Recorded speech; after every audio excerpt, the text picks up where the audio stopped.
gwyrdd ni. Mae newydd fy nharo. Dwi ddim yn ei deall y geiriau cyfarwydd hyn. Masarnen, banadl, ysgawen, briallu mai, cerddinen, a chamaint o rai tebyg y deion ar ei traws yng ngerddi cydwladwyr. Peidwch yng nghamddeall, nid problem iaith yw hon. Mi wn mai planhigion neu goed yw'r rhain. Darllenais y geiriau droion mewn cerdd neu ysgrif. Ond dyna'r pwynt, i darllen yn unig. A welais gerddinen erioed? Do'n i ddim. A dwi wedi arogli banadl.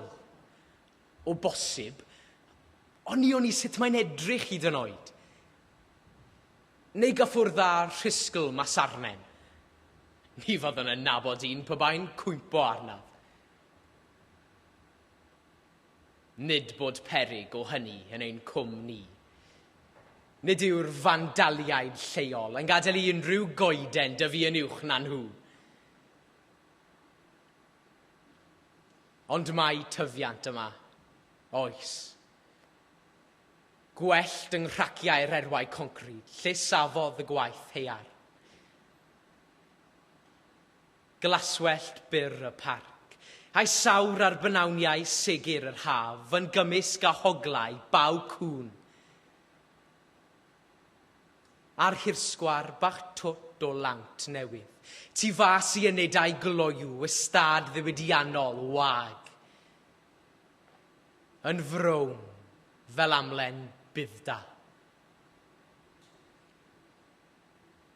Mae gwyrdd ni wedi hen gilio i gyrion fy myd, a'i eirfa gydag ef. Rhymyn o flerwch ar hyd ffordd osgoi. Rhywbeth i yrru drwyddo o dref i dref yw natur i mi. Dirgelion dienw yng nghilfachau'r cof. Chwyn anhysbys ar lan y nant anghofiedig, sy'n rhedeg mewn cwlfert cul yng nghefnau'r tai, drwy'r dref.